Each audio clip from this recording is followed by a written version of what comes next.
que nos están visitando por primera vez. Hay mucho gozo en nuestro corazón de verles, de compartir con ustedes. Algunos están por segunda vez, así que el Señor les bendiga. Y otros por cuarta vez. Uno va viendo caritas y el Señor sabemos que está haciendo la obra en los corazones. Él envía y aquí estamos, sometidos a su palabra, a su verdad. Y hoy tengo esta responsabilidad de traer la palabra del Señor. Y aquí para los niños que se van a quedar hoy día acá, están con sus vlogs, todos los niños están con sus vlogs para dibujar, para hacer Ya. Entonces, el sermón de hoy lo titulamos como plenitud en medio de las diferencias. ¿Ya? A algunos quizás les va a sonar raro el título, porque si usted lee el texto, no está hablando de diferencias. Pero ya vamos a ver por qué llega a decir esto el apóstol Pablo. ¿Ya? Son solo dos versículos, versículos 13 y 14. La carta a los Romanos es una carta maravillosa, una carta que contiene la verdad del Evangelio, la verdad de Jesús reconciliando lo que la humanidad había perdido, que era su comunión con Dios. Entonces el apóstol Pablo lo que está haciendo es escribir una carta distinta quizás a una carta tradicional. El apóstol Pablo, ya vimos en la función de muchos sermones que se hicieron acá, hoy día estamos llegando al último sermón, vimos que presenta el Evangelio de una manera como yo creo que ningún hombre podría haberla hecho, aparte de Jesús, y lo hace con mucha preocupación por una iglesia a la cual él no conocía y que tenía el deseo de ir, que es la iglesia que estaba en Roma, por eso se llama la carta de los Romanos, ¿ya? Entonces hoy día tengo un desafío súper grande porque es el último sermón, me tocan 2 versículos solamente, y yo pensaba cómo poder resumir todo lo que ya hemos visto en esta serie que se llama Recordando el Evangelio. Pero bueno, el Señor tiene algo preparado, ¿ya? Y vamos a ir al primer punto, vamos a leer el primer versículo que ya acabamos de leer, el versículo 13, que dice: y el Dios de la esperanza los llene de todo gozo y paz en el creer, para que abunden en esperanza por el poder del Espíritu Santo. ¿Alguien reconoció algo en este texto? ¿Alguien se lo sabía de memoria? ¿Alguien lo ha cantado? Hay una canción de Santiago Benavides que lo canta literal, canta palabra en su disco, canta palabra. No lo voy a cantar porque soy muy desafinado. Pero el Señor de la esperanza. ¿Sí? No, eso no lo grabé. ¿Ya?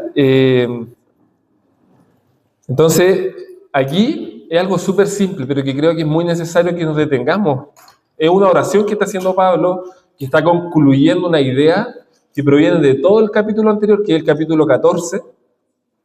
Luego, todos los versículos anteriores del versículo 15, o sea, del capítulo 15, llega a este versículo 13, haciendo una oración de súplica al Señor.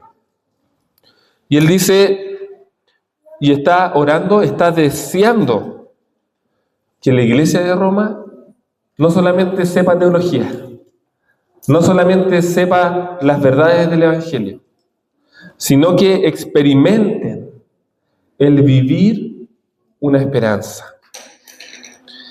Y no se lo pide a cualquier persona, se lo pide, dice aquí, pone un énfasis, dice, y el Dios de la esperanza. Al mismo creador de la esperanza le está pidiendo esperanza. Esto es clave para poder entender el texto y también poder entender cómo somos nosotros, que estamos constantemente buscando lo que Pablo está pidiendo. ¿Qué es lo que está pidiendo específicamente? Que los llene de todo gozo y paz. ¿Quién aquí no quiere gozo y paz? Todos queremos, ¿no? Todos queremos gozo y paz. Y estamos constantemente pensando en esto, viviendo para esto. El problema es que estamos buscando gozo y paz, poniendo nuestra esperanza en cosas que parece que no nos van a dar tanto gozo y paz. ¿Cierto? Voy a nombrar algunas cosas que no son pecado en sí mismas, porque son bendiciones del Señor. Pero nuestro corazón pecaminoso, tal como dice en la misma carta, deja de mirar al Creador y buscamos constantemente gozo y paz en las cosas creadas por el Creador. Buscamos muchas veces paz en nuestras casas. Si el Señor me diera esa casa, en esa villa, porque en la que yo vivo está más o menos la cosa. Escucha un balazo en la noche. No, si hiciera esa ampliación con esa café, con ese bar, dirían algunos acá, con esa cafetera, o con esto, o con este, ahí realmente voy a encontrar esa paz que necesito. O a veces algunos pueden estar pensando, los adolescentes, quizás los jóvenes solteros, cuando el Señor me dé esa mujer, ese hombre que yo necesito, ahí realmente voy a encontrar esa paz, esa esperanza. Si el Señor me diera el trabajo que necesito, porque en el que estoy, escucha que apesta el trabajo en el que estoy, y pongo mi esperanza. O algunos, si el Señor cambiara el presidente, escucha que serían las cosas distintas. Y ponemos y buscamos paz y gracia en distintos asuntos que son válidos, son buenos que pensemos. Pero el pecado distorsiona nuestra realidad y lo llenamos de propósitos que reemplazan el buscar la verdadera paz y la verdadera esperanza. Entonces, el pecado nos hace ser, si ustedes se dan cuenta, nos hace ser súper irracionales. Si yo a ustedes les preguntara y yo les diera a elegir de manera así gratuita, yo les digo, ¿saben qué? Los voy a invitar a comer. Tienen para elegir. Los llevo al Aroma Limeño, o vamos aquí a la cantina que está aquí en la plaza de Machalí con los vinos bigoteados. Gratis, elijan. Yo sé que la mayoría me diría, vamos al Aroma Limeño, ¿cierto? Quizá alguno por ahí, el bigoteado les gusta, pero les voy a regalar un lápiz. ¿Qué prefieren? ¿Un lápiz Parker o un lápiz Bic? Yo sé que el Bic es fiel, pero un Parker, ¿no es cierto? Manejar un Toyota o un Yugo. ¿Se acuerdan del Yugo? A esta altura ya están destartalados los Yugos, unos autos rusos que había en los 90. El Ariel de ahí después les comenta los Yugos, bueno, malitos, ¿cierto? O si están lesionados y yo les digo, oye, yo les pago una terapia. Se las pago en la Clínica Metz o en el compositor de allá de Coinco. Entonces, se dan cuenta que hay respuestas súper evidentes. Y aquí lo que está haciendo Pablo es ir y mostrarnos que tenemos al Dios de la esperanza, al autor de este gozo y paz, y podemos ir a pedirle a Él ese gozo y paz. ¿Pero qué hacemos nosotros? Vamos a los chinos, vamos a Fruna y buscamos esperanza y paz que no son tan buena calidad. Entonces tratamos de satisfacer esa felicidad. El Señor nos hizo como seres que buscamos ese gozo, esa paz, esa felicidad, y la buscamos satisfacer en una fuente que no nos va a dar ese gozo y esa paz. Por eso está orando aquí, está concluyendo de esta forma. Ya vamos a ver el contexto específico. Quería detenerme en esto que quizás puede sonar simple, pero es una realidad que vivimos y nos enfrentamos todos los días. Tenemos la opción de elegir a qué fuente ir. Por lo tanto, esta oración que está haciendo Pablo es muy profunda.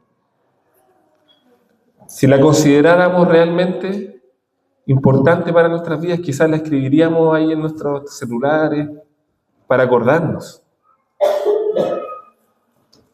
Podemos pedir gozo y paz al Dios de la esperanza. Aquí, Pablo, en el fondo, lo que está haciendo es concluir un tema en el cual habló en toda la carta. ¿Cuál es la verdadera esperanza bíblica? Entonces, la verdadera esperanza bíblica, vamos a ir al texto ahora, a unos versículos anteriores, tiene que ver no con una esperanza como del aire, como una promesa que el Señor nos da y que tenemos que creerla por fe y simplemente sin tener ninguna garantía de nada. Es como que si tu esposo o tu esposa te dijera, ¿sabes qué, mi amor? Nos vamos a ir de vacaciones este año a un lugar que no te imaginas. ¿A dónde? Vamos a ir a la luna.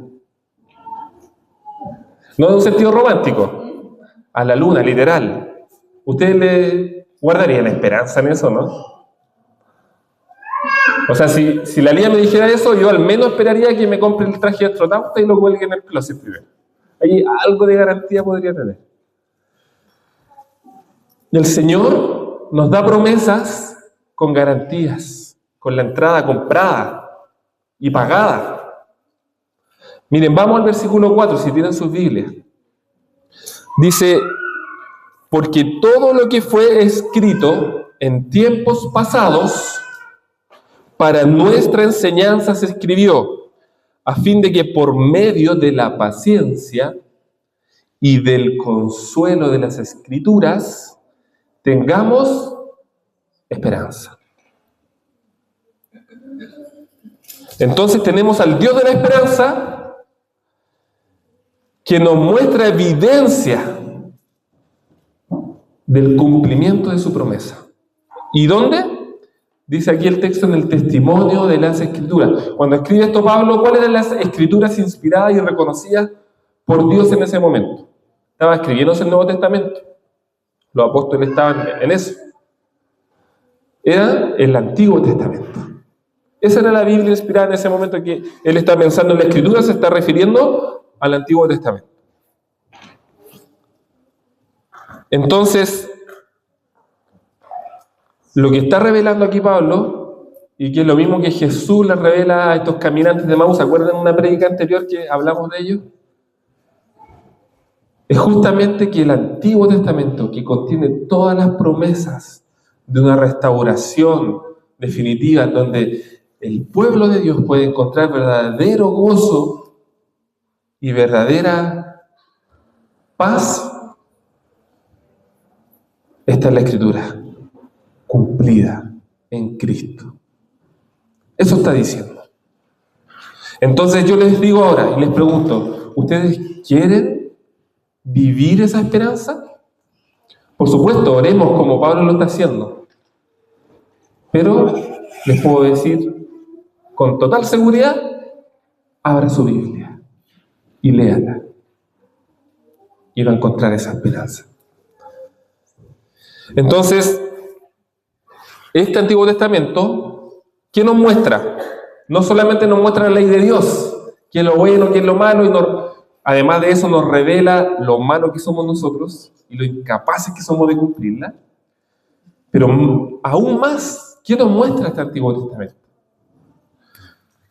Nos muestra cómo Dios siempre tuvo un plan de redención para rescatar a un pueblo. Siempre.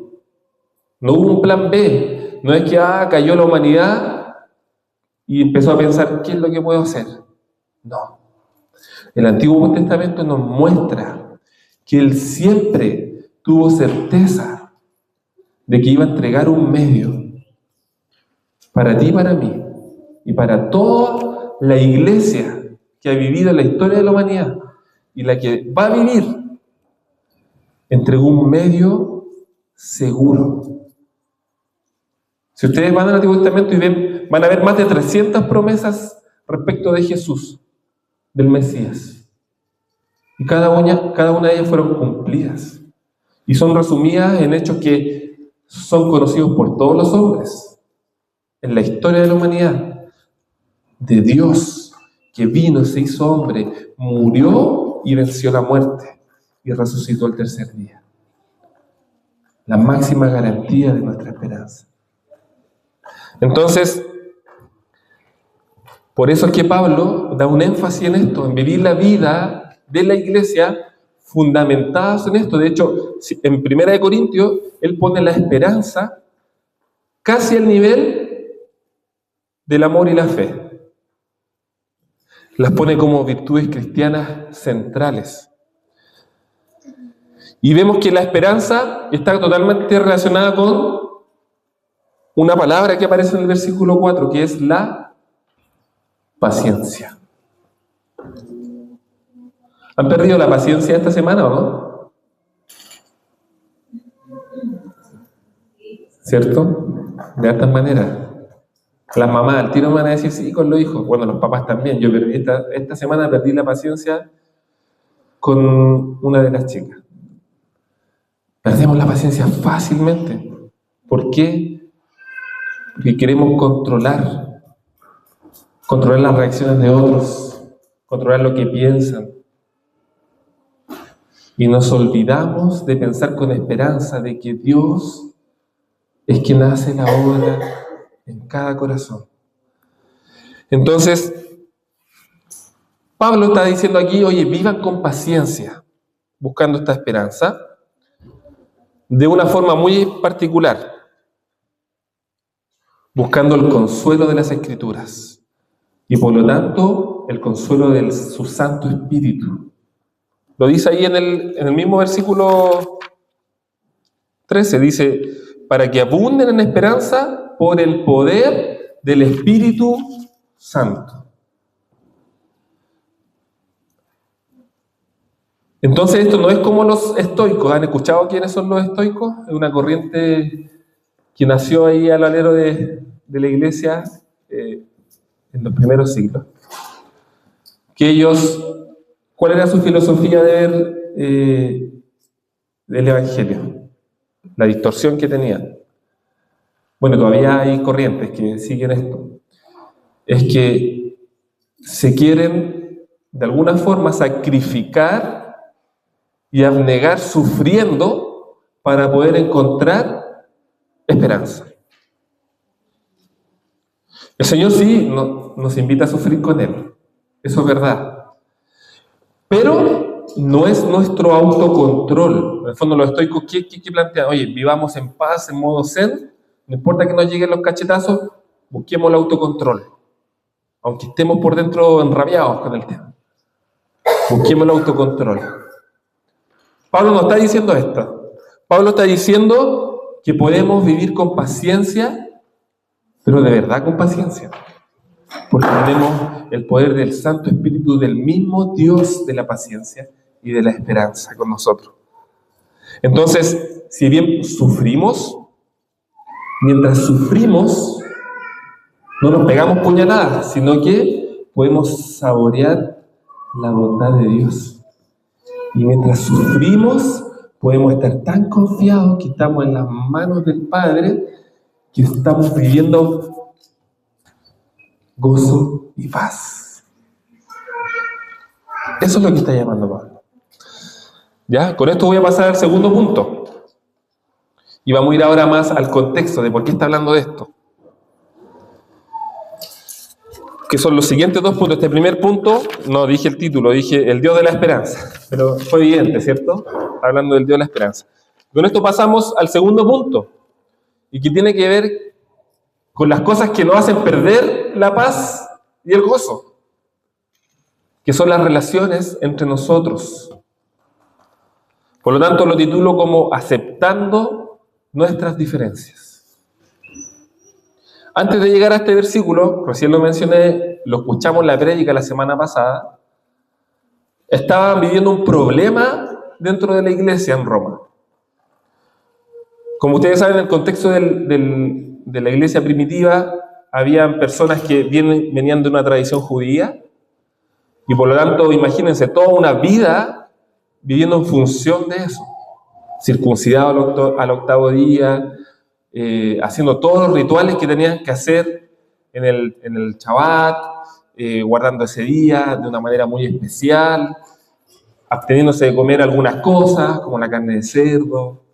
Entonces era una cultura que estaba muy arraigada en ellos y que guardaba relación con su devoción con Dios. Es muy importante ese contexto porque es muy distinto a la crítica que podemos hacer hoy día a los judaizantes. Ya vamos a ver eso. Pero ese era el contexto de personas que llegaron a creer en Jesús. Y por otro lado, en Roma estaba lleno de gentiles, de personas que no conocían este mundo judío, pero sí estaban permeados de la cultura griega y de la cultura romana. Entonces era un choque cultural muy grande al interior de la iglesia. Pero ambos grupos se encontraron con la verdad de un Jesús majestuoso y grande que vino a salvarlos del mismo problema, que es el pecado. Entonces, al interior de las iglesias era muy fuerte, porque para los judíos, para ellos existía una realidad. Oye, estamos nosotros, el pueblo escogido por Dios, y todos los demás, que son pueblos paganos. Esa era su verdad. Y para los griegos era, oye, todas las verdades convergen de alguna forma y se permeaban con muchos dioses. Entonces, chocaban. Cuando conocían a Cristo, y aquí particularmente en el contexto tenía que ver con el comer carne. Algunos judíos que se convirtieron al cristianismo estaban aún absteniéndose de comer carne de cerdo específicamente. Lo encontraban impuro. Entonces, ellos aún no estaban comprendiendo el alcance de la libertad que había al creer en Jesús. Porque Jesús era el que había justificado, los había justificado por medio solamente de la fe. Pero ellos querían añadir algo más para agradar a Dios. Aún no comprendían el alcance completo. Insisto, era parte de su cultura, entonces igual a veces somos muy lapidarios contra los judaizantes de ese tiempo, pero era fuerte el tema. Pero por otro lado, los que comprendían que ya no era necesario hacer muchas de estas cosas, eran criticones, y lo apuntaban con el dedo, mira, este otro te está entendiendo de comer carne, no entiende el evangelio, no entiende que hay libertad. Entonces Pablo a un grupo los llama los débiles en la fe, en el capítulo 14, que no entienden el alcance del evangelio y la libertad, y a otro grupo que sí entiende que tenían libertades. Pablo lo resume con una frase en Corintios, me parece: todo me es lícito, mas no todo nos conviene, ¿cierto? Entonces algunos comprendían esto, pero el problema era que estaban criticando a los demás y eran de alguna forma una ocasión de hacerles caer en sus conciencias. Entonces Pablo está tratando este tema porque esto está ocasionando divisiones. Y es por eso que parte este capítulo 15 diciendo: así que nosotros, los que somos fuertes, él se considera como dentro del grupo que comprende esta libertad, debemos sobrellevar las flaquezas de los débiles y no agradarnos a nosotros mismos. Cada uno de nosotros agrade a su prójimo en lo que es bueno para su edificación. Y esto es algo muy importante. Muy importante. En el fondo aquí, Pablo no está diciendo, no está cantando la canción de los prisioneros, nunca queden mal con nadie. Así como queriendo agradar por agradar. No está diciendo eso. Lo que está diciendo Pablo es que la versión PDT reemplaza la palabra fuertes por aquellos que tienen menos dudas. Entonces, lo que le está diciendo es que los que tienen menos dudas, en algún sentido tienen alguna madurez espiritual, deben renunciar a sus propios intereses para ayudar a los intereses de los demás con un fin específico: edificarles. Es decir, hacerlos crecer. Entonces, Pablo aquí está mostrando que los creyentes hay asuntos en los cuales no vamos a estar de acuerdo. Y eso es normal. Eso es parte de nosotros, de nuestra esencia. Hay cosas en las que no vamos a estar de acuerdo. Él no está hablando de relativizar el pecado, de decir, oye, no, entonces robar bueno o malo. No, eso es claro en la Escritura. Hay cosas que son muy claras, pecados que son muy evidentes. No, él no está relativizando eso. Hay verdades centrales que tampoco las está dejando. Es cosa de leer todo lo que ella escribió en la misma carta. Él no está diciendo eso, sino que está diciendo que hay otros asuntos periféricos en la vida de la iglesia que no es que no sean importantes, pero no pueden afectar las diferencias en la unidad de la iglesia. Ya, pero ¿como qué asunto? En el caso específico era comer carne. ¿Cómo lo llevamos nosotros a nuestra realidad? ¿Qué cosas podríamos tener diferencia? O todos pensamos igual acá. Hay muchas cosas. Por un lado la comida, ¿cierto? Algunos somos más glotones que otros y pecamos con eso. Puede ser la comida, la ropa, la forma de vestirse. Puede ser, oye, la forma de hacer el culto. Los tatuajes. Oye, ¿son buenos, son malos? Y hay cosas que son periféricas que podemos conversar y debatir, pero con un sentido específico, que el llamado que está haciendo Pablo en todo este contexto. Oye, la semana pasada ¿se dieron cuenta los que vinieron? Tuvimos guitarra eléctrica. ¿A nadie se escandalizó? Algunos pensaban por ahí que era del diablo la guitarra eléctrica, ¿no? Hace una década atrás. Bueno, en algunas iglesias capaz que todavía. No queremos echar al Claudio. Debut y despedida para el Claudio. No. Lo que está haciendo aquí Pablo es mostrar un ejemplo de cómo vivir la vida en comunidad con estos asuntos. En nuestro contexto chileno, por ejemplo, la iglesia pentecostal ha tenido mucha incidencia en la lucha contra el alcoholismo. ¿Por qué? Porque es un país súper alcohólico, históricamente un país muy alcohólico. Entonces, muchas familias destruidas en la pobreza por causa del alcohol. Entonces, hay iglesias que entienden que el beber una copa de vino es pecado. Ahí nosotros podríamos decir, no está comprendiendo el alcance del Evangelio. Pero en ese sentido seríamos fuertes. Pero no por eso vamos a ir, invitarlo a nuestra casa y servirle una copa. Lo que Pablo haría aquí es, abstente de esa copa. Eso es, en resumen. Lo que está diciendo, en resumen, es, aléjate del orgullo, pero también de la falsa humildad. Olvídate de ti mismo. El Evangelio no se trata de lo que tú pienses que es correcto o no es correcto. El Evangelio va más allá. Se trata de mostrar a Jesucristo y de hacer que otros crezcan a la imagen de Jesús. Por lo tanto, si nosotros tenemos un hermano que lucha con este tema, por ejemplo, nuestro interés, ¿cuál va a ser? Llevarlo al Evangelio, ofrecerle una amistad, que pueda ver la libertad que tiene, pero no lo vamos a hacer caer, lo vamos a amar.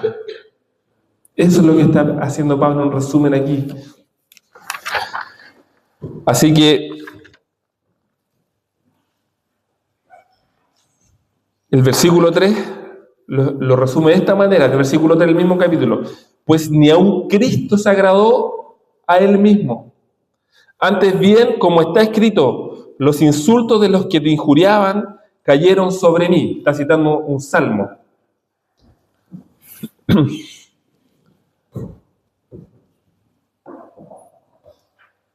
Nosotros tenemos que mirar cuál fue la actitud que tuvo Cristo en medio de nuestras relaciones interpersonales como hermanos. ¿Qué hizo Cristo? Cristo estuvo dispuesto a cerrar la boca y escuchar muchas cosas en las cuales lo acusaron. ¿Y él se defendió con la verdad en ese momento? Él estaba amándonos a nosotros y se abstuvo de defender incluso eso. Esa es la actitud que debemos tener unos con otros, la actitud de Cristo, de renunciar a nosotros mismos muchas veces, pero con ese propósito de edificar. ¿Ya? Con esto, por ejemplo, si usted escucha en un contexto como el nuestro una herejía, o sea, usted tiene que decir, no, eso está mal, la Biblia dice, está bien, no tenemos que callar esas cosas. Si alguien dice, Jesús no es Dios, usted con mucho amor va a mostrarle con la escritura a ese hermano que está equivocado. No se trata de quién tiene la razón o quién no, sino que se trata de que el Evangelio sea vivido en la comunidad. ¿Ya? Por lo tanto, yo quiero cerrar este punto con una pregunta. Sabiendo que tenemos que vivir vidas abnegadas, vidas entregadas a un tipo de sacrificio en ese sentido, renunciando a nuestro orgullo, ¿estás contento con ser cristiano? ¿Realmente? ¿Estás contento con ser cristiano? Una pregunta que no quiero que respondan aquí. Ustedes pregúntense en su... ¿Yo soy feliz siendo cristiano? Considerando estas cosas que tengo que vivir.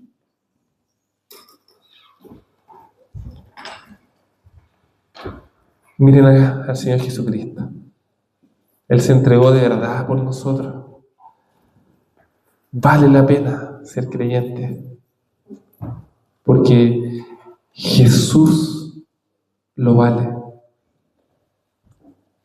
Él es quien murió por nosotros. Él es quien toda su virtud, su bondad, su fidelidad, su perfección la imputa a nosotros. Nos regala eso para poder ser aceptados delante de Dios Padre. Por lo tanto, vale la pena ser cristiano a pesar de estos sacrificios que nos invita la Escritura. Rotundamente sí, hermano. Este es el sentido de la vida. El vivir para Cristo.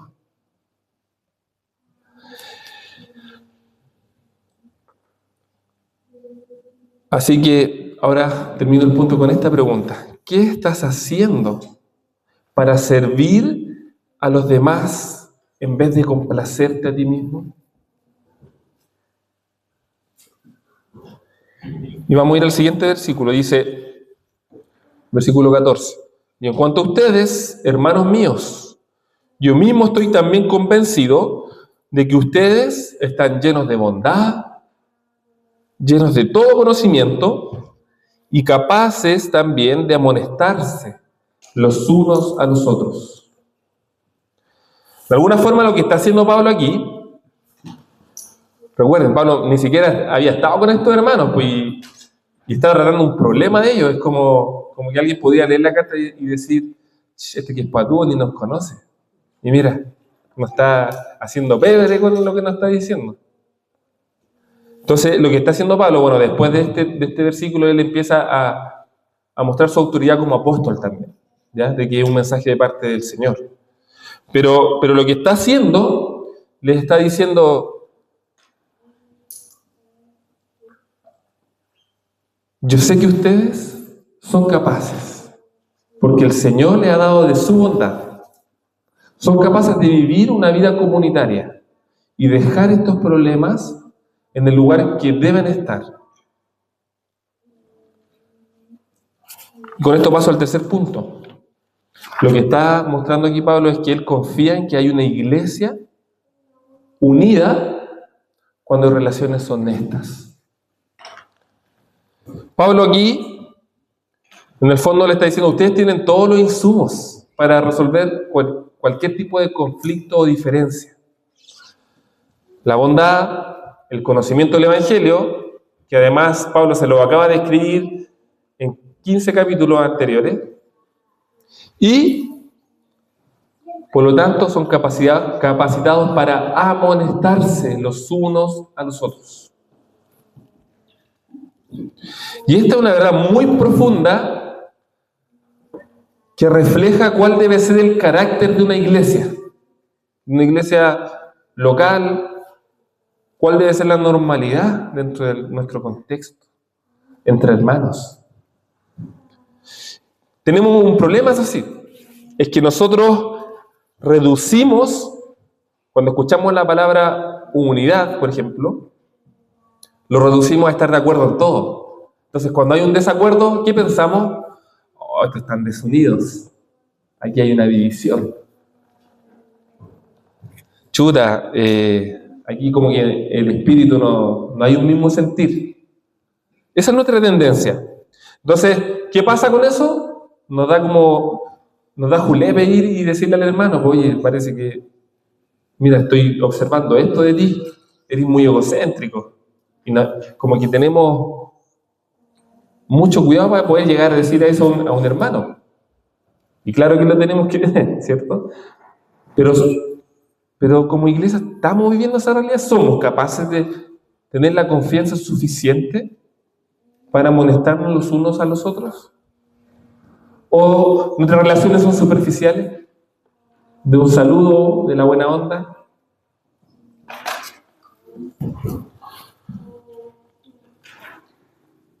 Cuando nosotros escuchamos que hay poca unión, por lo general nos desenmarcamos de eso. No, yo jamás he buscado desunión, ¿cierto? Como que uno nunca se va a culpar, es como, oye, pero si él decidió pecar y él se alejó, yo estoy aquí tranquilito. Entonces es difícil reconocernos como parte del problema.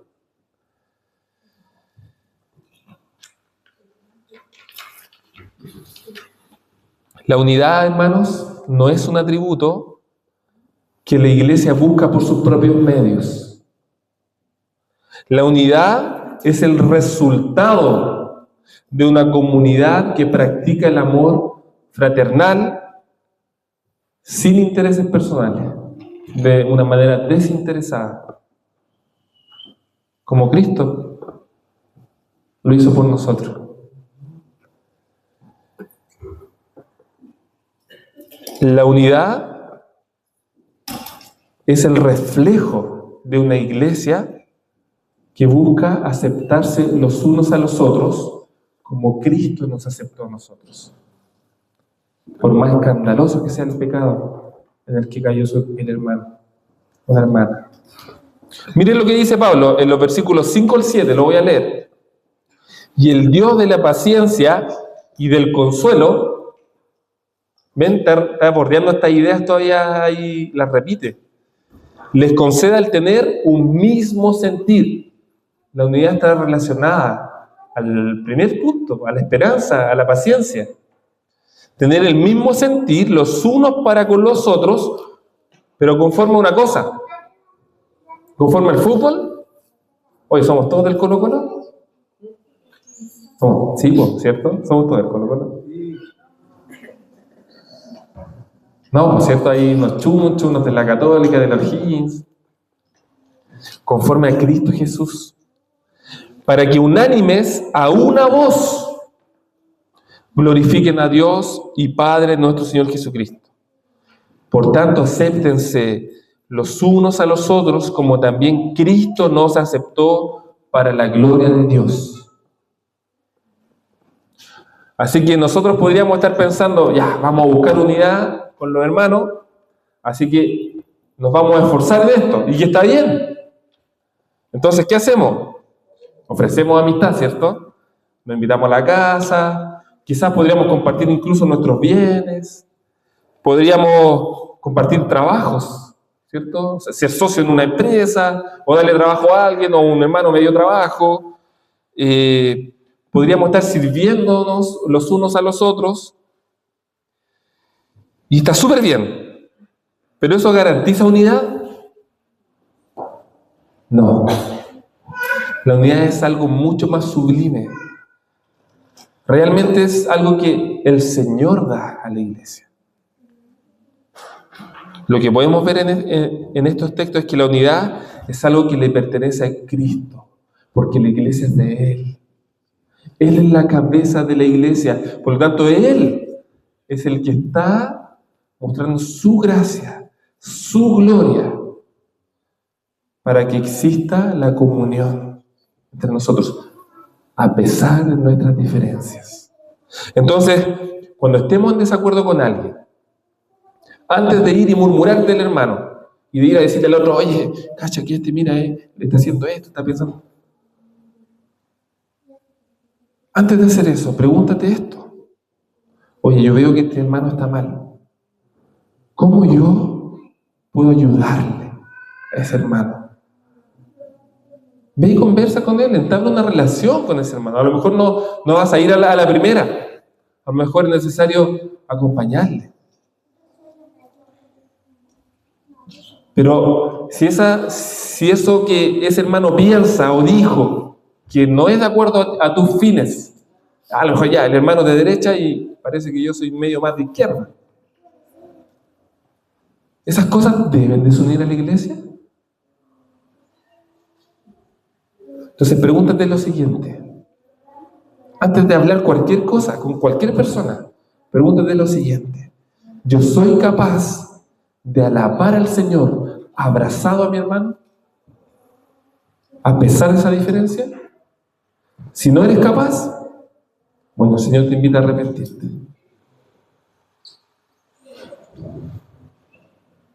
Esa es la invitación. Por eso dice, el texto aquí dice, el mismo sentir los unos con los otros para que unánimes a una voz glorifiquen al Señor. Somos parte del mismo cuerpo, del cuerpo de Cristo. El Evangelio, y solo el Evangelio, es capaz de derribar cualquier tipo de enemistad, diferencia. Y lo vemos aquí en el contexto inmediato, entre judíos y gentiles. El Evangelio une como hermanos, parte de un mismo cuerpo. Así también lo vemos entre el fuerte y el débil, ¿cierto? Entre el rico y el pobre. Y así podemos, entre el del Cole y de la U. Y podemos hacer una lista interminable de cosas en las que no estamos de acuerdo.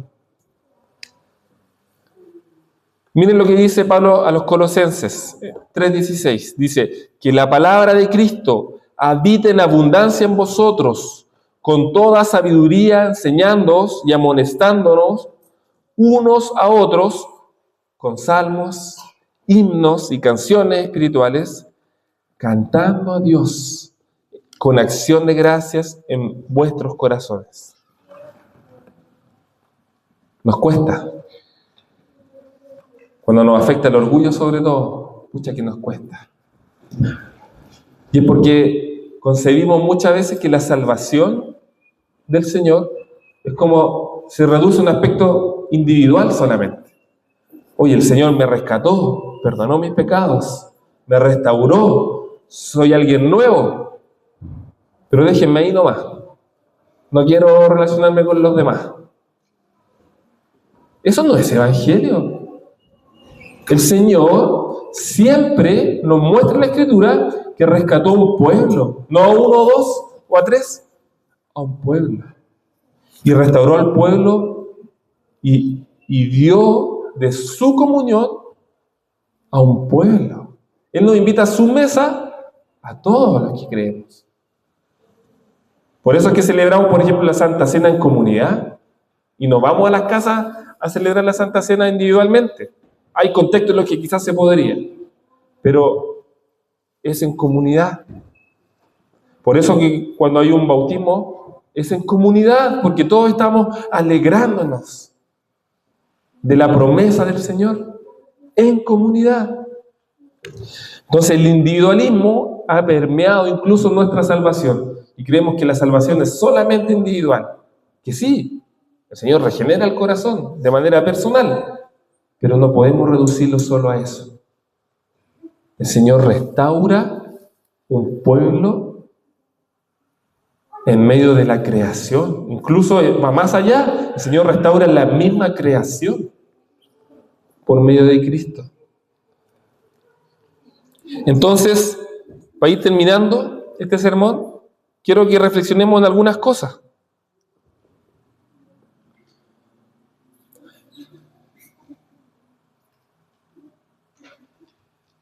Mira al que está a tu lado. Difícil eso, ¿cierto? Que incómodo cuando el predicador dice eso. Ya no lo mire al ojo. Date cuenta quién está a tu lado. ¿Tú sabes alguna lucha? Y si no es tu familia, ya mira el de atrás o el de adelante. Si no es parte de tu familia, ¿tú sabes alguna lucha que este hermano o hermana ha estado pasando en el último tiempo? Pregúntate. ¿Sabes alguna lucha de algún hermano de aquí? Quizás alguno está sufriendo cosas heavy en su vida en este momento. No tenemos idea. El hermano está quizás sufriendo el trabajo, una relación amorosa, en su relación con Dios, en tantas cosas que constantemente caemos.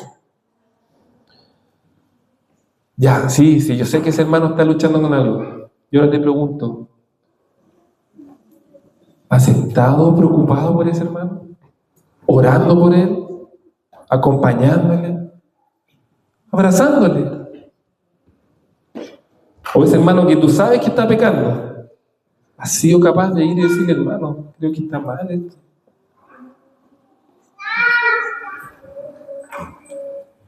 Pablo termina esta idea diciendo que ustedes son capaces de exhortarse los unos a los otros, no porque quiso adornar lo que escribió, es porque es una verdad dentro de la iglesia que debemos practicar, pero con amor, con palabra tierna, mirando la gloria de Cristo, no el juzgarnos por juzgarnos, no el apuntar al hermano para que se vaya al infierno, no.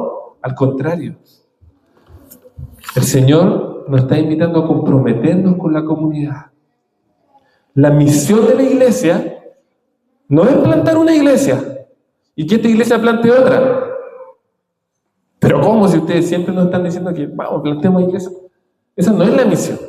Ese es un medio que el Señor pone para que hagamos la misión. ¿Cuál es la misión de la iglesia? Es ir y hacer discípulos. ¿Y cuándo estamos haciendo discípulos?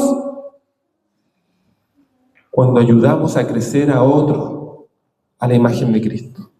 Cuando le pegamos un empujoncito a otro para que crezca a la imagen de Cristo, para que se humille y se arrepienta de sus pecados, para mostrarle que hay perdón, que hay gracia.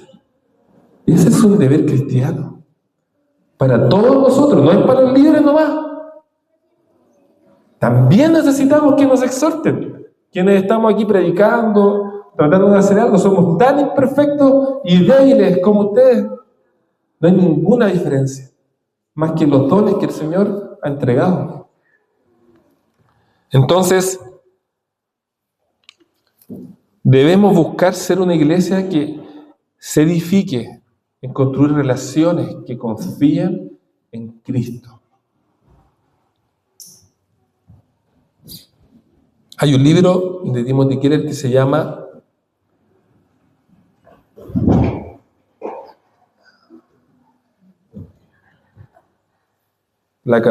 voy a inventar el nombre porque lo voy a parafrasear, pero es la capacidad de olvidarse de uno mismo. Y plantea una realidad, que estamos siempre en una balanza entre el orgullo de creernos superhombres, super espirituales, y por otro lado, una baja autoestima, creernos los peores del universo. Y estamos en eso, luchando de estos dos extremos. Y muchas veces creemos que la humildad tiene que ver con tirarnos al suelo y humillarnos y decir, que estamos mal. Entonces, cuando un hermano te exhorta a un pecado, tiene por lo general dos tendencias: de ser orgulloso y decir, me resbala lo que diga el hermano. ¿Quién es este para decirme esto? Y somos orgullosos. Voy a hacer oídos sordos a esto. Y por otro lado, podríamos tener la tendencia de decir, sí, tiene todo, y nos achacamos y caemos en una depresión profunda por lo que nos dijo el hermano, nos escandalizamos a tal punto de no tener ganas de acercarnos al Señor. Pero la verdad es que necesitamos ser llenos del Señor, llenos de su Espíritu. para poder recibir cualquier tipo de amonestación con verdadera humildad. ¿Y cuál es la verdadera humildad?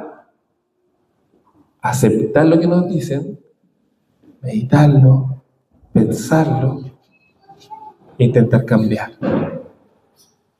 Eso debería ser normal en nosotros. Nuestro pecado nos hace flaquear. Así que con eso termino. Mire al que tiene a su lado, no lo mire. Pero repítase esto: quien está a mi lado, atrás mío, delante mío, todos los que estamos aquí, somos hermanos, parte del mismo cuerpo. Por lo tanto, cuidémonos. Cuidémonos. Y tratemos de ser como los dedos del pie. ¿Cuándo alguien piensa en los dedos del pie? Solo cuando va al podólogo no va, ¿cierto? Pero cuando camina, ¿qué función? Hoy tiene una función tremenda, nos hace caminar en el día. Seamos como los dedos del pie. Humildes. Pasemos desapercibidos, pero cumplamos nuestra función en el cuerpo. Busquemos amarnos de relaciones profundas, honestas. Abramos nuestro corazón y amémonos. Pidamos ayuda al Señor. Oremos. Oh buen Señor, te damos gracias por tu palabra, Señor, porque terminando esta serie, Señor, tú nos haces recordar el Evangelio de una manera tan práctica, Señor. Tú resumiste así tu ley, Señor, de amarte a ti por sobre todas las cosas y amar al prójimo como a nosotros mismos. Señor, somos incompetentes de cumplir este mandato. Somos realmente incompetentes. Y perdónanos, Señor. Pero te pedimos que tú nos dotes de tu capacidad, Señor, de amarnos en toda instancia. A pesar de lo diferente que podamos ser, Señor, te pedimos que tú nos ayudes a ser unidos en tu palabra, en tu verdad, en ti, Señor Jesucristo, que has convocado a tu iglesia para ser un testimonio fiel de que tú puedes restaurar las relaciones, Señor, que tú puedes amar a tu iglesia a tal punto de transformarla y hacerla como una joya, como luz a las naciones. Señor, permite que podamos experimentar esto. Ayúdanos, Señor, con la lucha con nuestro pecado, con nuestro orgullo. Ayúdanos, Señor, a poder escuchar tu Evangelio, a poder vivir tu Evangelio. Y te damos gracias, Señor, por esta serie en la que tú nos has transformado, nos has mostrado tantas verdades. Gracias, Señor, porque tú nos llamas a consagrarnos a ti, Señor. Te pedimos que tú nos sigas bendiciendo como iglesia, que sigas bendiciendo a cada uno de quienes integran este cuerpo local. Te pido, Señor, que tú nos ayudes a ver la simpleza de tu Evangelio, así también la responsabilidad que tenemos de predicar tu palabra, Señor, de mostrar tu verdad a otros que hoy se están perdiendo. Gracias, Señor. En el nombre de Jesús, amén.